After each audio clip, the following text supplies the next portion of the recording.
Anda masih menyaksikan Breaking News Kompas TV, Saudara, bersama saya, Tata Nova Siliana. Dan Saudara, visual yang Anda saksikan saat ini adalah kondisi terkini dari Tel Aviv di sebelah sisi kiri layar kaca Anda dan juga di sisi kanan layar kaca Anda, kondisi terkini di Beirut, Lebanon, pasca gagalnya pencapaian kesepakatan antara Amerika Serikat dan juga Iran.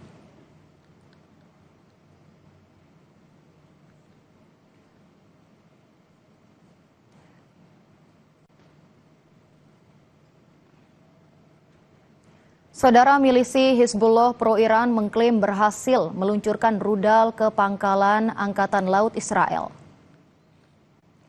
Dalam video yang dirilis oleh media Iran, Press TV, sejumlah rudal ditembakkan dari lokasi yang tidak disebutkan.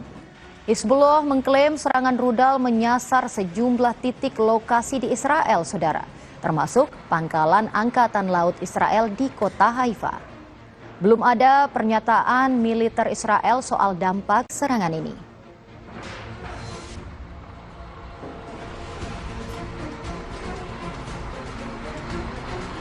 Dan Saudara, sejumlah rudal yang diduga ditembakkan Hizbullah dari Lebanon terlihat mengenai sejumlah bangunan di Kiryat Simona, Israel. Serangan ini memicu kebakaran hebat yang menjalar ke sebuah bangunan.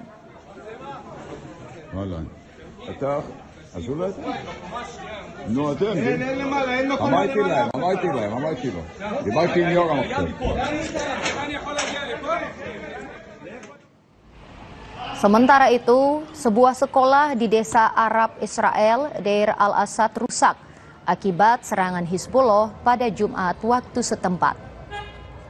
Pihak Israel mengklaim kerusakan di Deir al-Asad disebabkan pecahan roket yang dicegat, bukan terkena rudal secara langsung.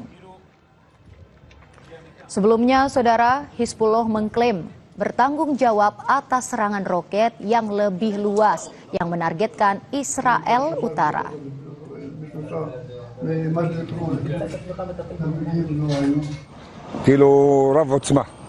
התחלנו לרוץ בשכונה, לבדוק איפה זה נפל, השכנים התחילו לצאת מכל מקום, שמאלה ימינה, לא ידענו איפה אנחנו נמצאים, עד שהקלנו איפה זה נפל.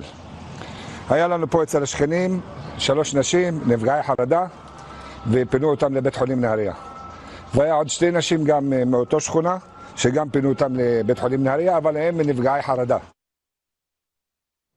Dan Saudara, kita akan kembali berbincang dengan Susaning Tias Nuning Kertopati, pengamat militer dan juga intelijen. Mbak Nuning, kita lanjutkan lagi perbincangan kita, Mbak.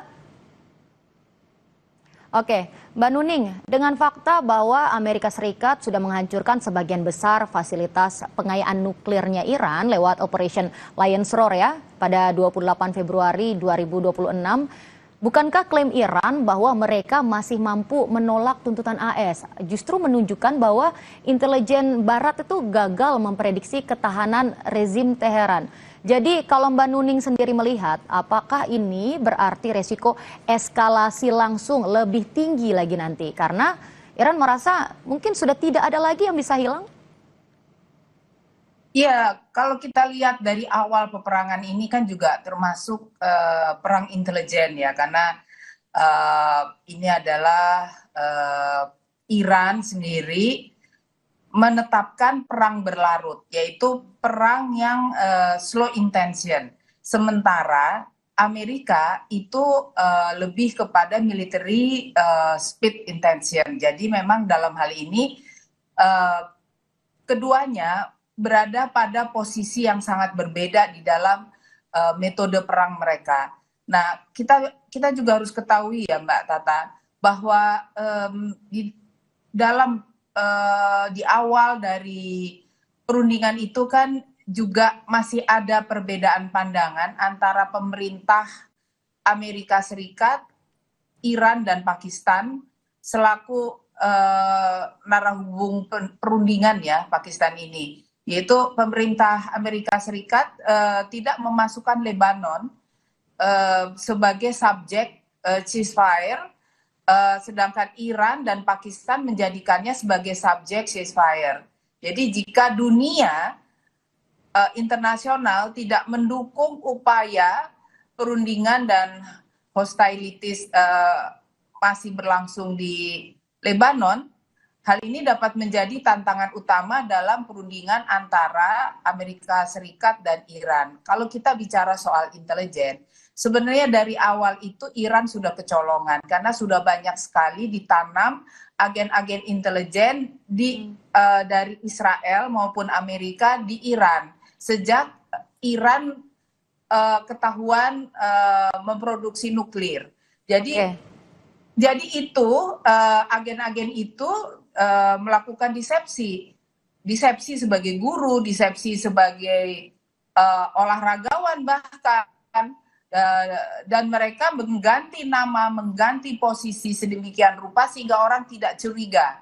Itu yang menyebabkan Iran sebenarnya dalam perhitungan Trump ini kan di pemerintahan awal isolasionis, yaitu tidak cawe-cawe terhadap perang, tidak suka perang. Ini tiba-tiba dipengaruhi oleh Israel melakukan penyerangan. Jadi ya 50% ada sedikit pendadakan yang tidak terkontrol oleh intelijen Iran itu sendiri gitu.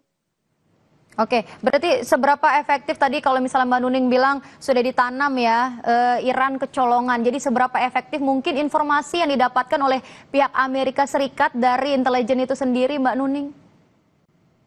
Ya tentu karena sudah utamanya Israel ya sudah banyak menanam agen-agen intelijen di Iran sebagai musuh bebuyutannya. Itu banyak sekali sudah informasi. Jadi terus siklus intelijen yang ada di Iran yang dilaporkan kepada head office kantor intelijen Israel maupun Amerika itu sudah banyak sekali tentunya. Jadi mengapa juga pimpinan Iran itu sampai tewas beserta keluarganya jika tidak memiliki data yang spesifik kan tidak mungkin itu terjadi. Nah sampai sekarang berkembang seperti sekarang ini. Nah jika kita lihat bagaimana Iran melihat perundingan ini begitu ragu, karena tentu intelijen Iran juga sudah mendengar pihak lawan yaitu Amerika dan Israel akan memaksa Iran tidak memproduksi nuklir lagi. Kan itu yang menjadi poin daripada kegagalan tersebut. Oke, Mbak Nuning, kita juga kembali ke peran dari Pakistan yang sebagai mediator. Mbak Nuning pernah bilang Pakistan itu punya diplomasi yang unik. Tapi fakta kegagalan 21 jam ini membuktikan, bukankah membuktikan bahkan mediator terpercaya pun seperti Pakistan itu mungkin bisa dikatakan tidak mampu menjembatani jurang antara tuntutan Amerika Serikat yaitu no nuclear forever ya Mbak Nuning ya. Jadi sikap Iran bagaimana Mbak Nuning sendiri melihatnya? Apakah ini juga sinyal kalau misalnya eskalasi militer langsung tak terhindarkan nantinya? Eskalasi militer saya rasa akan ini menurut pandangan saya ya akan lebih masif ya, karena juga baik pihak Iran maupun pihak Amerika dan Israel itu tentu ingin menunjukkan kekuatannya pasca perundingan ini, sehingga meyakinkan dunia bahwa mereka yang benar, bahwa mereka yang harus mendapatkan dukungan itu oleh sekutu-sekutu mereka. Nah, kalau menurut saya itu pihak Iran sendiri tentu walaupun katanya itu sekarang sudah tidak memiliki kemampuan misil yang cukup banyak, tetapi tentu akan berupaya sedemikian rupa, bahkan yang dikhawatirkan adalah senjata-senjata nuklir ya yang akan dipakai untuk melawan kedua lawannya tersebut beserta sekutu. Oke, Mbak Nuning, yang juga menarik kalau misalnya kita hitung, koreksi kalau saya salah, sekitar sudah 41 hari Selat Hormuz ditutup, Mbak Nuning. Dari sudut pandang Anda, mana yang lebih akurat? Apakah klaim Amerika Serikat bahwa Iran sudah tidak efektif atau fakta bahwa Iran masih bisa ganggu 20% pasokan minyak dunia lewat Selat Hormuz? Apakah ini berarti resiko saling serang lagi bukan full scale war tapi hybrid warfare mungkin bisa kita katakan yang justru lebih berbahaya bagi stabilitas global, Mbak Nuning? Oh ya, memang perang ini adalah hybrid warfare ya. Oke. Karena memang hybrid war ini kan juga mengendalikan berbagai jenis perang seperti perang kognitif, perang informasi dan lain sebagainya. Itu yang dipakai baik oleh Iran maupun Amerika dan Israel. Karena kita lihat sekarang itu apabila kita lihat di negara kita aja, dukungan kepada kedua belah pihak itu kan sangat masif ya. Baik yang mendukung Iran, baik yang mendukung Amerika Serikat gitu. Itu kan kita juga harus tahu bahwa hal tersebut, hybrid war itu akan terus berlangsung karena Iran tahu bahwa dirinya tidak memiliki misil yang seperti dimiliki oleh Amerika maupun Israel, maka mereka membuat secara psikologis capek bagi lawannya, yaitu dengan perang berlarut, yaitu dengan intensi rendah gitu. Nah, kalau kita lihat kegagalan ini, saya rasa dunia juga akan memandang bahwa Pakistan gagal di dalam mempengaruhi kedua belah pihak yang berseteru. Mungkin saja ada tekanan-tekanan baik itu dari Iran maupun Amerika, Israel kepada Pakistan.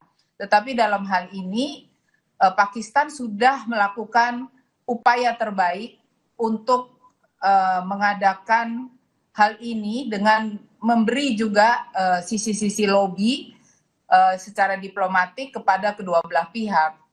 Tetapi tidak tercapai itu karena memang apa yang diinginkan dari Amerika maupun Israel adalah peniadaan nuklir itu. Oke, Mbak Nuning, nanti kita akan lanjut lagi, kita juga akan bahas tentang sejarah bagaimana dari Donald Trump yang selama eranya perundingan selalu gagal. Tapi kami akan bahas seusai jeda, tetap di Breaking News Kompas TV, saudara.